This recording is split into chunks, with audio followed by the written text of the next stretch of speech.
You ever have those mornings where the shop smells exactly right?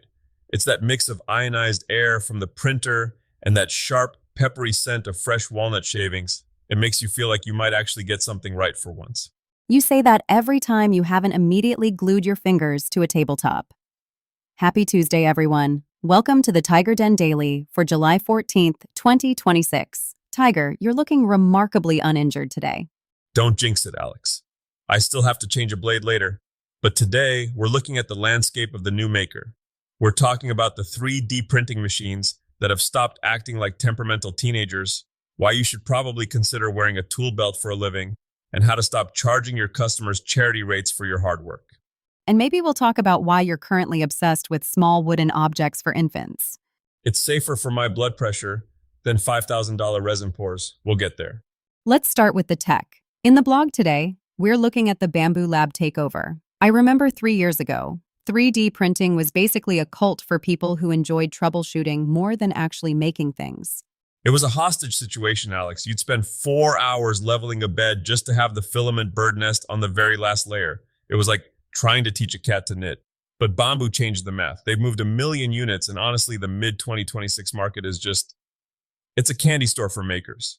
For someone sitting at home thinking, I want to print my own organizers or custom brackets, what's the move right now? If you've only got a couple $100 burning a hole in your pocket, the A1 Mini is a total steal. It's small, sure, but it's fast and it doesn't throw a fit. If you want to step up, say you're building parts for the shop, the P1PE is the workhorse. No enclosure, but it's a greased lightning bolt for under $500. But you're still rocking the X1 Carbon, right? The fancy one? Don't let the other printers hear you. But yeah, if you're messing with polycarbonate or those high temp filaments that'll actually survive inside a hot car, the X1 is still the gold standard. It's the difference between a reliable old truck and a kit car you have to rebuild every weekend. I love that the community side is growing too. Seeing these companies use that manufacturing power for charity work in places like Venezuela, it reminds you that these aren't just toys. It's a decentralized factory in your garage. Speaking of garages, let's talk about the people who actually keep the lights on in them. We've been looking at the JLL labor reports, and if you're young or just tired of staring at a spreadsheet all day, the electrical trades are screaming for help. The numbers are wild. Employment for electricians is projected to grow by nearly 10% over the next decade. That's triple the average growth for other jobs.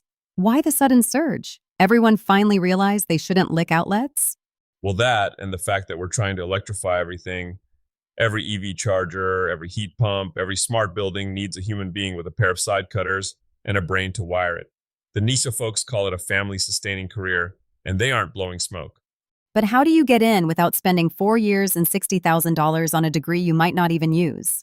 That's the beauty of it. The NECA IBEW apprenticeships are essentially a get paid to go to school deal.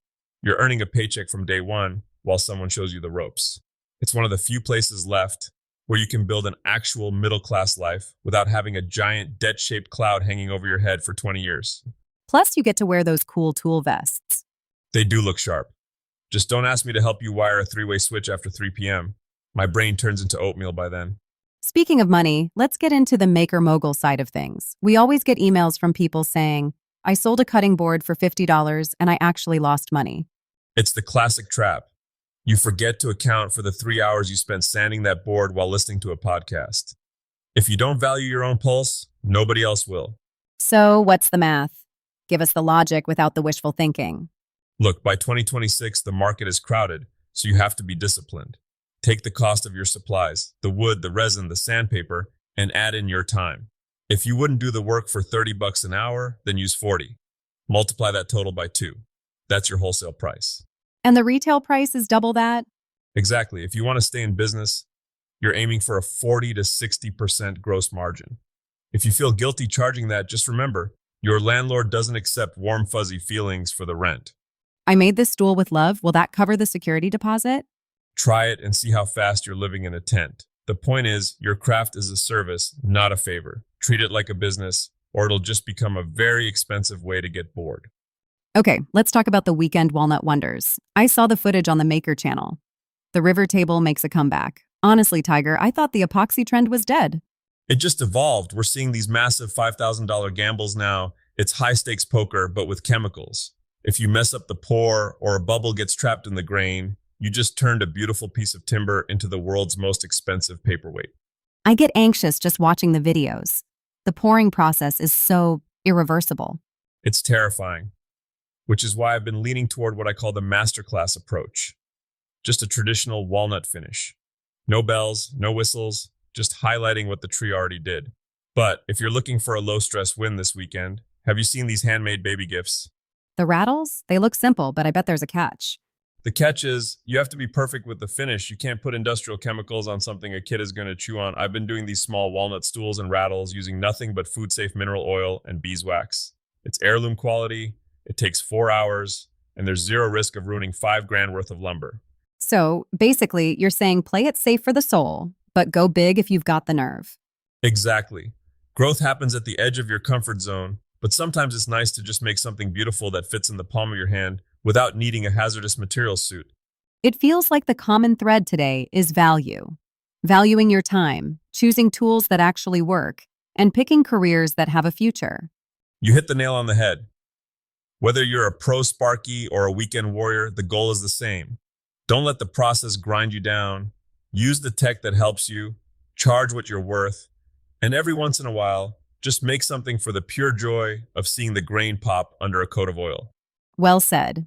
If you want to dive deeper into any of this, the 3D printing guides, the trade career paths, or that pricing formula, head over to TigerDen.com paths. Go build something that'll outlast you, or at least something that doesn't fall apart the minute you look at it. We'll see you next time in the den.